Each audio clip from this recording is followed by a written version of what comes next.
Ethical Perspectives on the News is produced by the Interreligious Council of Linn County, which is solely responsible for its content. The views and opinions expressed on this program do not necessarily reflect those of the staff and management of KCRG TV9. Welcome to Ethical Perspectives on the News. I'm Bob Rush, and today we're going to be discussing school financing and specifically private school funding. Very recently, the Iowa legislature in the middle of the night passed a bill that a few hours later was signed into law by the governor, and it will provide over 4 years nearly $1 billion in funding to private schools. We have today an excellent panel of educators and professional folks that are very mindful of what's taking place. With us is Darwin Lehmann from Forest City, Brittania Morey from Mary and Linn-Mar School District, and Cathy, Walz from the Dubuque Diocese. Darwin, would you share with us a little bit of your background and tell us a bit about your school district? Yeah, I'm Darwin Lehmann, Forest City Community School District and Central Springs Community School District shared superintendent. Been shared for 3 years. Both districts, Forest City is about 1,100 students and Central Springs is about 800 students. We're in Winnebago County and just off the interstate in Hancock, and then over in Worth County and Floyd and Cerro Gordo. So kind of in the north central part of the state. Thank you. Cathy, would you share a bit about yourself, please? Sure. I serve as superintendent for the Catholic schools within the Archdiocese of Dubuque, which is the northeast quadrant of the state. We have 44 schools serving over 11,000 students. So we go from the schools from the Mississippi River to the Minnesota border, just west of 35 and down to Highway 30. Thank you. Brittania, would you share a bit about yourself and your district, please? Sure.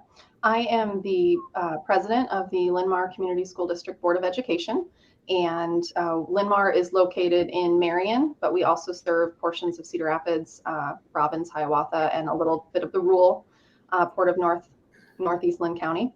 We are a suburban district. We have a high school that serves about 2,200 students. Our district as a whole serves just under 8,000 students, and a lot of good things going on over here. Okay, thank you. Cathy, this new law that has just gone into effect will provide funding to private schools. Is that correct? It provides funding to families to utilize at a private or a non-public school of their choice. Thank you. And in the first 2 years, as I understand it, there are some limitations on income, who's eligible and who isn't. That is correct. Okay, the third year, anybody is eligible, regardless of income levels?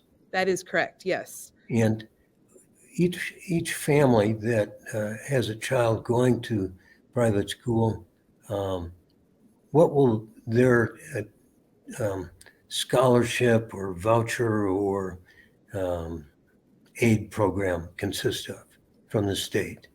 Sure. With the bill that was passed today, their ESA, their education savings account, would be $7,598. So just about $7,600 in per pupil funding.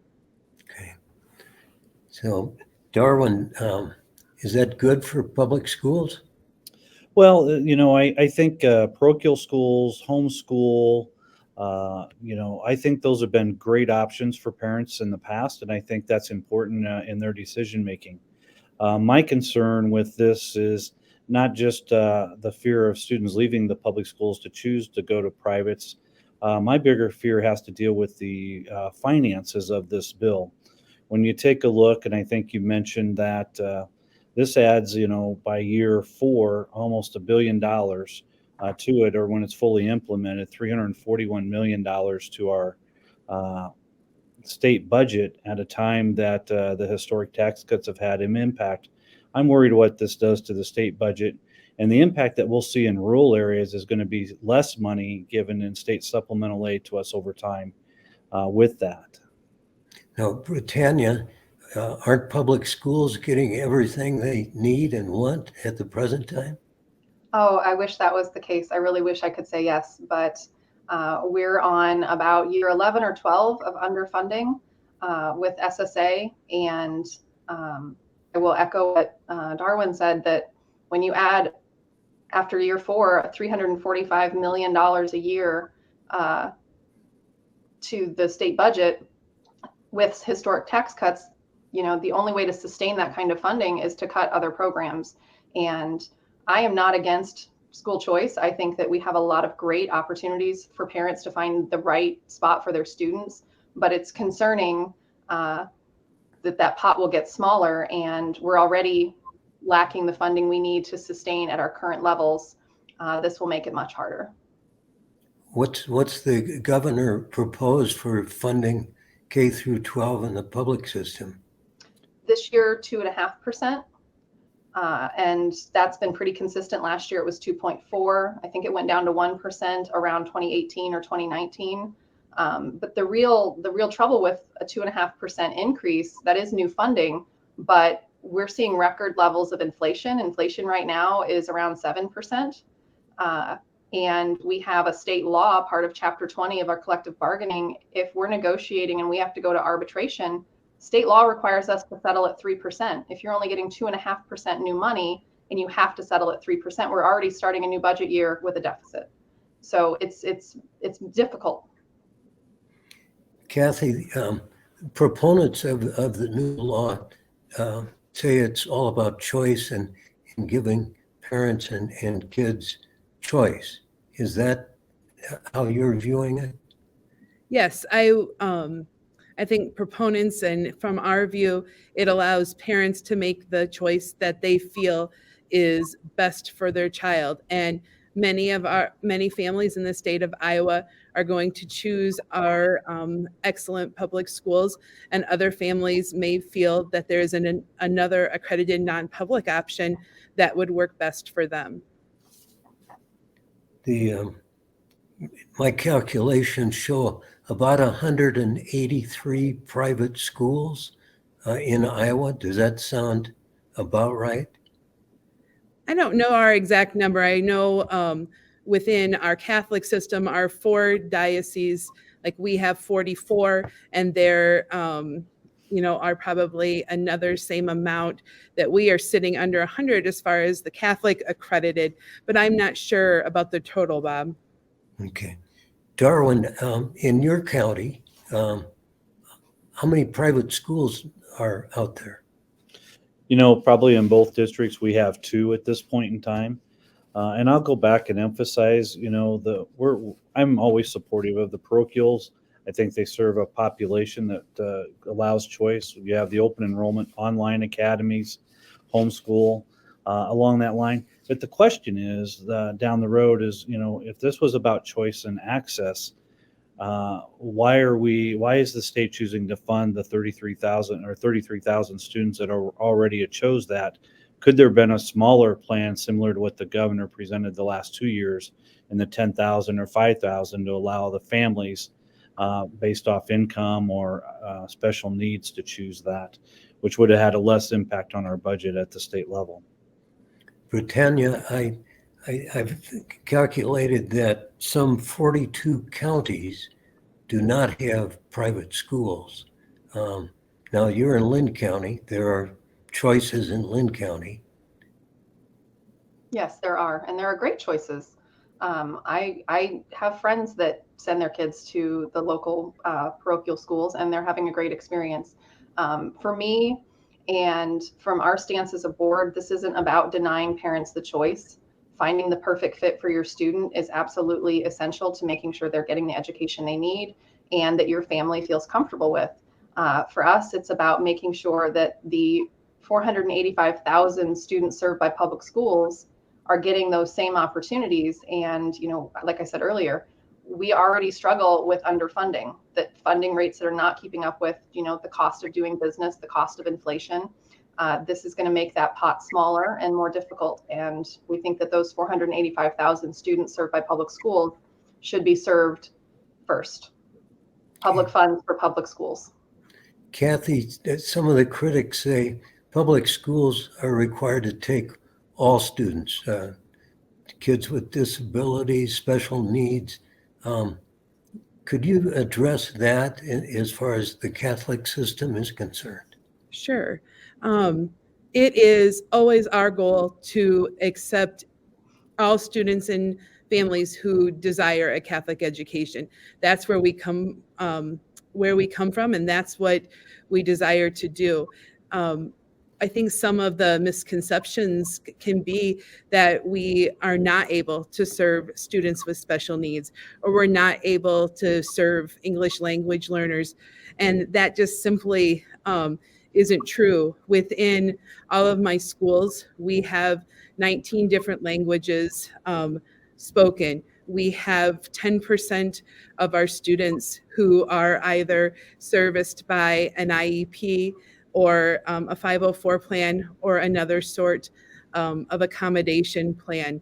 And we also hear often, you know, about a socioeconomic gap, but we have about 37% of our students that are below 400% of the poverty line. So certainly our goal is to serve all families.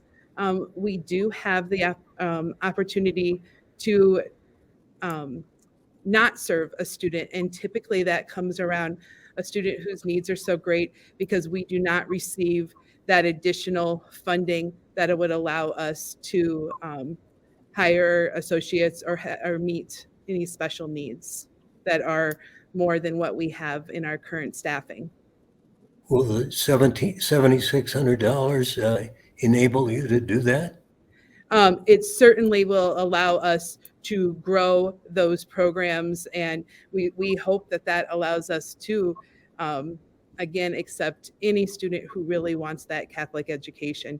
We have some great legal precedents of our schools being able to service students on IEPs, to work with our local public school who can receive that funding as a partner to serve them.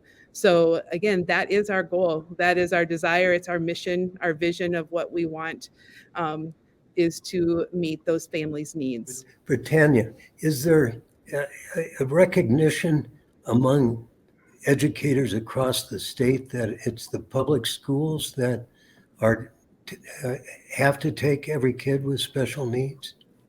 Public education is open to all, so we make the accommodations, and actually we don't get all the funding we need to do that. The weighting system with the state formula doesn't always provide the adequate funding for a student's needs, and then the federal funding, you know, IDEA, when it was passed, promised that the federal government would supply 40%, and we've never gotten more than 12%.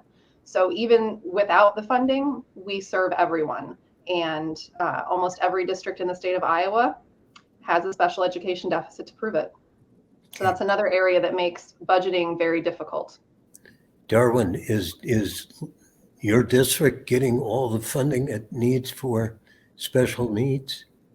No, both of our districts run special ed deficits also, as Brittania stated.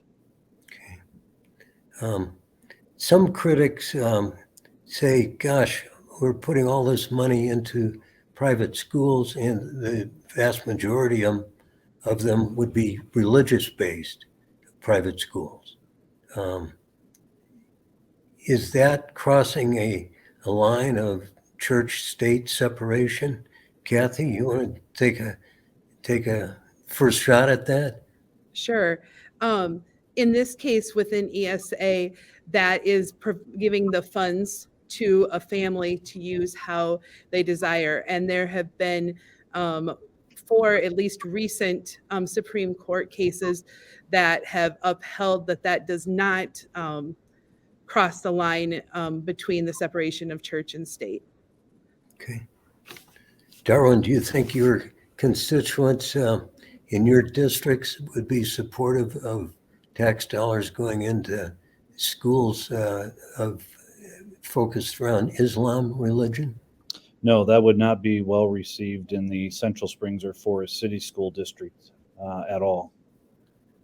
This new law would provide, though, for funding of a parent who elects to send their child to that type of school.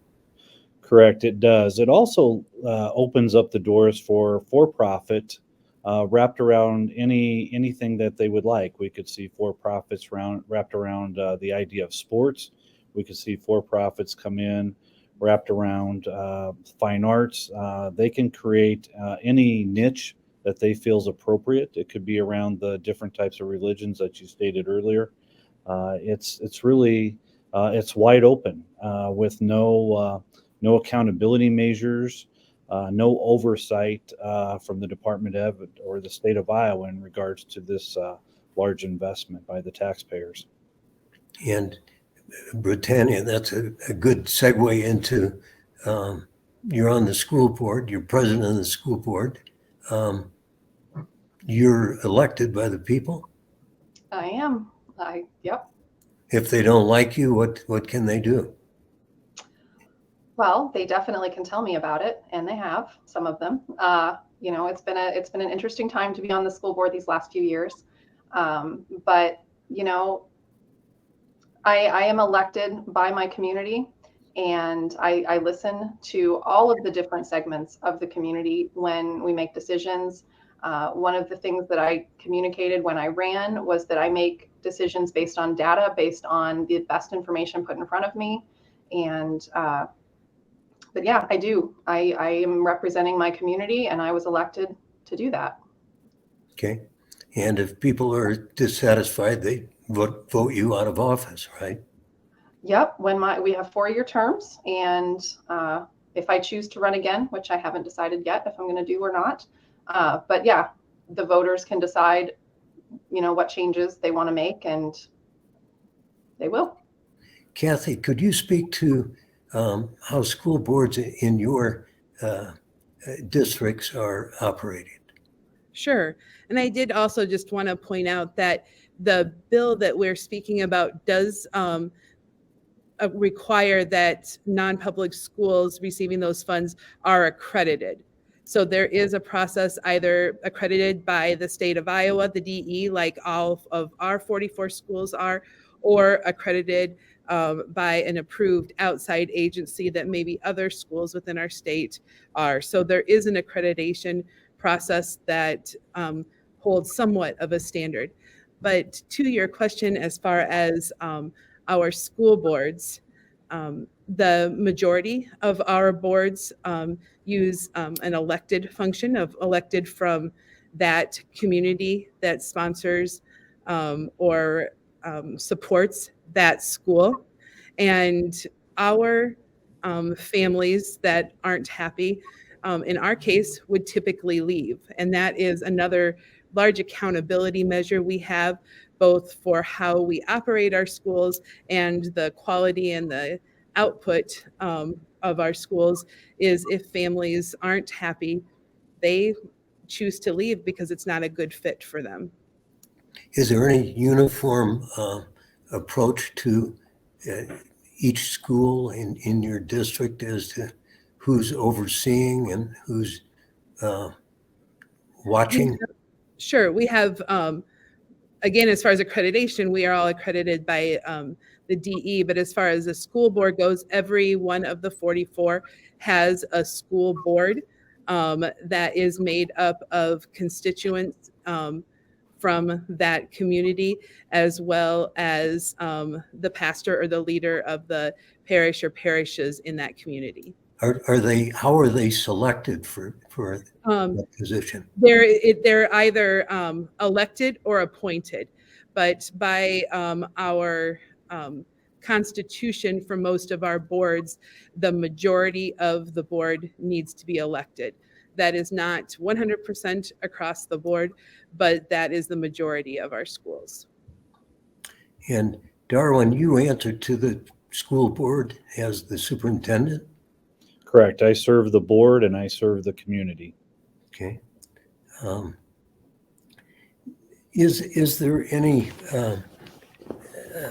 problem that you see as far as the money that's going to be available when it's not based on need? Yeah, I'll go back and I want to reiterate that, you take the $7,600, that's going to have to come from someplace in the state budget. I am really concerned about what this is going to do to education in the long term, 4, 5, 6 years down the road with the historic tax cuts. We're also looking at property tax reform, where they want to take the $5.40 uniform levy and move it down to $4.90. That adds another $100 million to the budget. So long term, when you're dealing with a $9 billion state budget and you're cutting $1.9 billion from it with the historic tax cuts that we're seeing, and then adding $450 million back to the budget, I think that's going to have a resounding effect on schools long term. With that, Brittania stated about the governor's proposal of 2.5% state supplemental aid. The last 10 years, we've been right at around 2% with that, and schools are struggling financially to stay up with the needs that we're asked to meet with the Department of Ed and the parents and communities.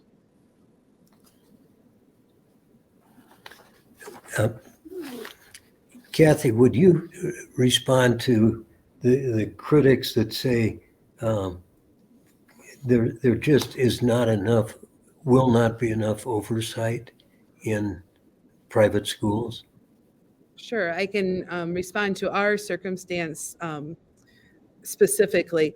So as I had mentioned, our 44 schools are accredited by the DE, which means we follow the large majority of the rules, Chapter 12, and we, our 44 schools all would take Iowa assessments, which is the ISASS right now. We also do our FAST testing for reading and math, like our my public school colleagues, and we complete state reporting in Iowa, providing information and data to the state, just as our public school counterparts do.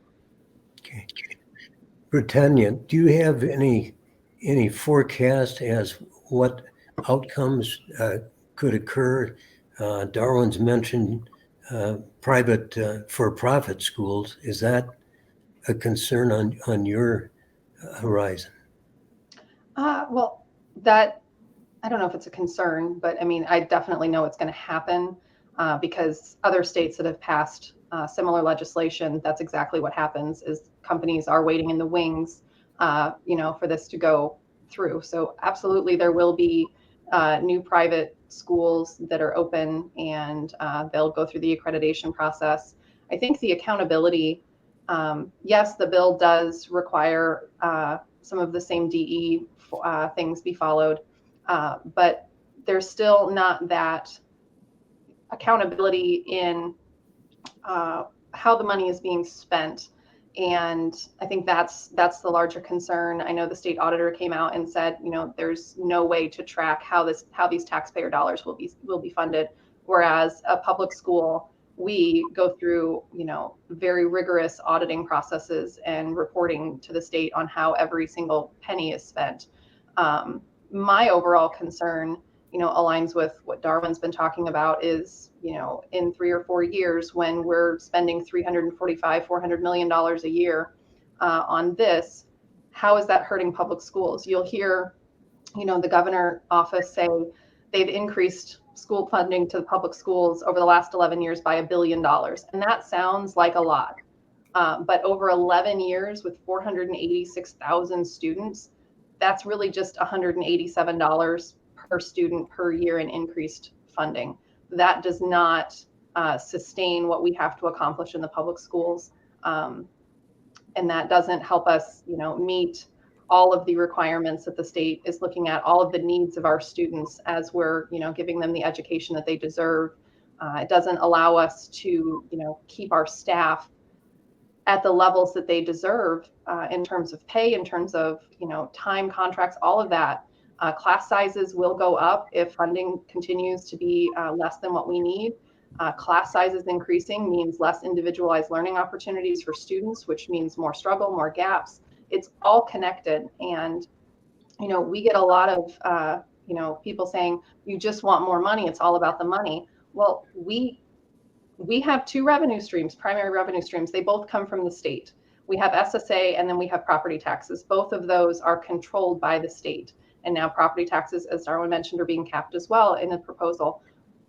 We don't have the option to say, okay, well, we'll just go raise money this way. It's very difficult. So that's where my concerns are, is with all of these new programs and this new spending, what is going to happen to our funding? We've already been underfunded for 11 years or more. That's a big concern. What are we going to have to cut? How many teachers are we going to lose? What sacrifices are students going to be forced to make in their education?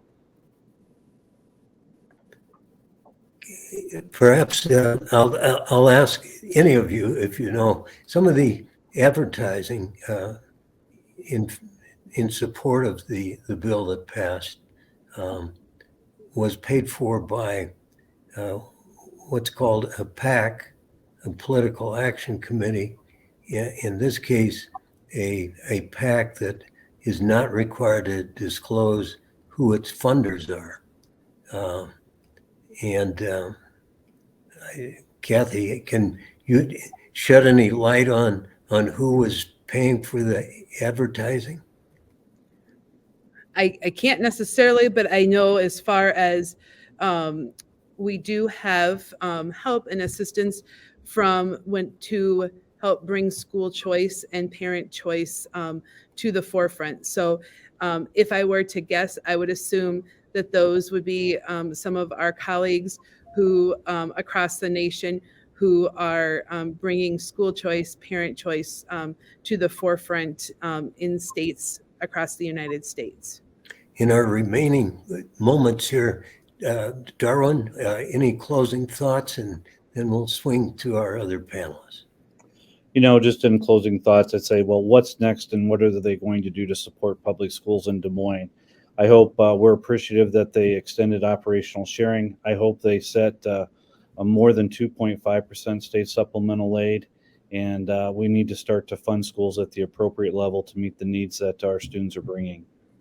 Thank you. Brittania, any observations? I would echo that. We need proper funding that maintains and meets the increases in cost of living, takes into consideration inflation, and look at the special categorical funding. How can we fix special education so that it's funded correctly? How can we look at nutrition, transportation? These are all issues that districts are facing. And so let's fund it correctly and give students the educational opportunities they deserve. Cathy, you get the last word. Sure. I would also say that we need strong public and non-public schools in our state. And that is something I believe and those I work with believe. And we believe that supporting students that wish to attend a non-public school and those that attend a public school are not mutually exclusive. That it's a both and, that can happen for both. Thank you all. This has been a most educational discussion. I appreciate your time. Thank you. Thank you. Thank you. Thanks.